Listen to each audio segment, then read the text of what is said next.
Woo! Jumbo-Visma put on a show today at the Critérium du Dauphiné. Jonas and Primoz flying. This was the second mountain stage in a row they do. Col de la Colombière, then finish on the Plateau des Solaisons. We expected big time gaps, shake-ups on GC, 12Ks at 9% with a very steep start to this climb. The question was, would Jumbo-Visma expend resources to control this stage? They've won stage with Wout van Aert, but would they want to control a break this large for Roglic or Jonas to get their chance at winning the stage on Solaizon? And the answer was yes. They used Harper for a lot of the stage. He did another fantastic job keeping that break really tight until the middle of Colombia. He paced for ages. 1:30, you can see it was a hot day. Ice put down the necks of the riders. Harper taking a gel, and it was actually Bruno Amaury who was running for Stora on FDJ. He's like, we got to increase this pace. We're about to get caught pacing on Colombière, which created a thinning out of that break group. Benoit then taking over after Harper pulled. So Jumbo-Visma looked pretty locked in to go for Jonas or Primoz on this stage, and Dunbar, Stora, Kenny and George Bennett went clear. Luckily for them, after Armorel was dropped, they were joined by Laurens de Plus because there's a valley after this incredible shot over the crest of the Colombière. And if you don't have a teammate to pace in that valley like Jumbo do with Wout van Aert shortly, he paced the descent for Jumbo-Visma, then you'll be in big trouble. And even though they had de Plus on the front, he did his best and he did a good job for Dunbar and the group.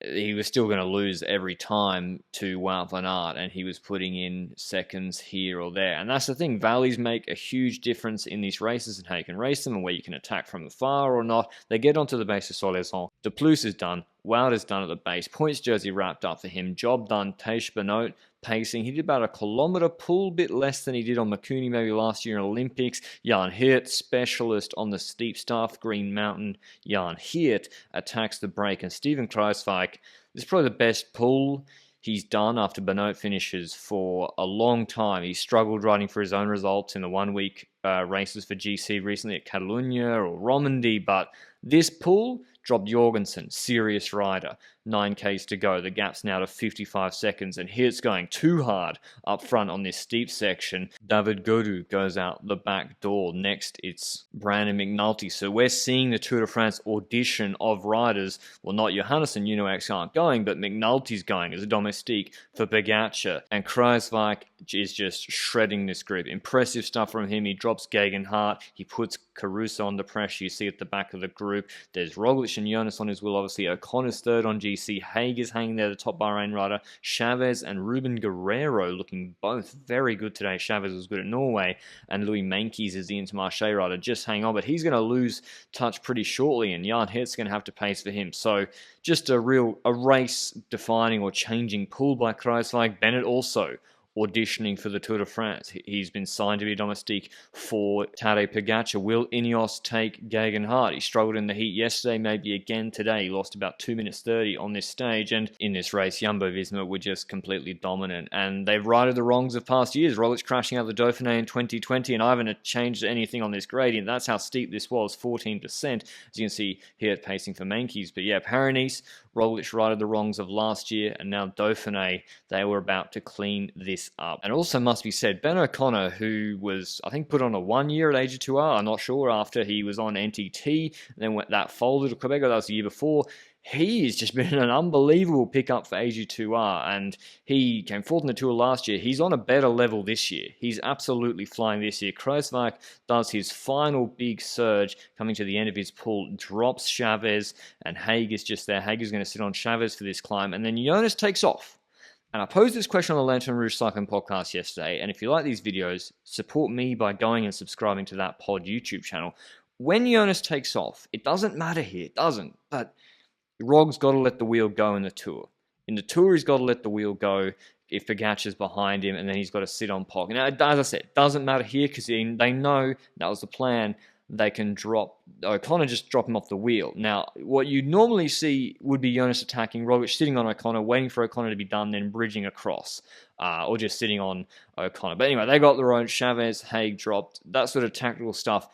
Immaterial when you got the brute strength of Jonas and Roglic. And Jonas just looks absolutely flying. He looked doing it easy. O'Connor keeping it at 12, 13 seconds after the initial surge. Takes it out to 26, 27 seconds. Jonas looks at Roglic to ask him to take a pull. And I think Jonas was the strongest of the two on the climb today. Roglic does a short-ish pull, and Jonas takes back over with 3.4 Ks to go. And from 3.5 to the finish, O'Connor puts 8 seconds into them. Now, I know they're going easy in the last K, but yeah, I don't know. Maybe Jonas, like, what's the point when you're both already ahead on GC? Jonas is looking back, we just got to beat him for the stage. We don't need to go over the limit. Perhaps that's what they're thinking. But yeah, fantastic work from O'Connor. I think he did, given that he had no draft, and Roglic maybe on a little bit of a gap here or inattentive, I don't know. But Jonas looking back to see if he's there. All up on the climb, O'Connor nearly did basically the same watts as Roglic. But anyway, we get to the finish. Jonas looks back, offers his hand out. Roglic is like, mate, did you not see Paris stage 1? I'm not doing this again. Not doing the handout. Richard Plug was probably like, everyone just keep their hands on the bars. And you even see, it looks like Roglic trying to tug his hand back. No more hand holding. I want to put my hands over the bars. I refuse to crash out of another French World Tour race on GC, but all's well, gets the finish line photo. Jonas wins the stage. The biggest win of his career, although the best result was second in the Tour last year, with Roglic second. Only 15 seconds ahead of O'Connor, but big gaps to the rest. Chavez, Guerrero, lovely from EF there. Here's what Jonas had to say after the stage. Quite incredible. We had the plan that I should attack and he should follow me, and we wanted to try to see if we could drop everyone, the both of us, and yeah, we succeeded with that. So I think we can be very happy and proud with what happened today. So the Dauphiné played out as we expected. Roglic taking GC, Jonas second. Pretty dominant performance from Jumbo, including they spent 2/3 of the race riding for Wout van Aert and him going for the sprints and did well in the TT as well. Here's what Roglic himself had to say after the stage. Nice one, huh? So finally won some races in France. So yeah, it's super nice. It's also very good for your confidence to have a guy like Jonas just before the Tour de France. Yeah, definitely. I mean, as you can see, the things are going into the right direction. Yeah, we can be confident, and yeah, some more time, some more work to do, and should be ready for the Tour. Now you go on holiday in Tignes? Yes, exactly. And then Tour de France is preparation for Vuelta. I hope you enjoyed the Dauphiné videos. I don't have Tour de Suisse rights, so you'll have to check out the Lanterne Rouge Cycling podcast for our daily coverage of that, as well as Tour de Slovenia, where Tadej Pogačar is starting this week, importantly. That's all from me. See you later this week. Ciao.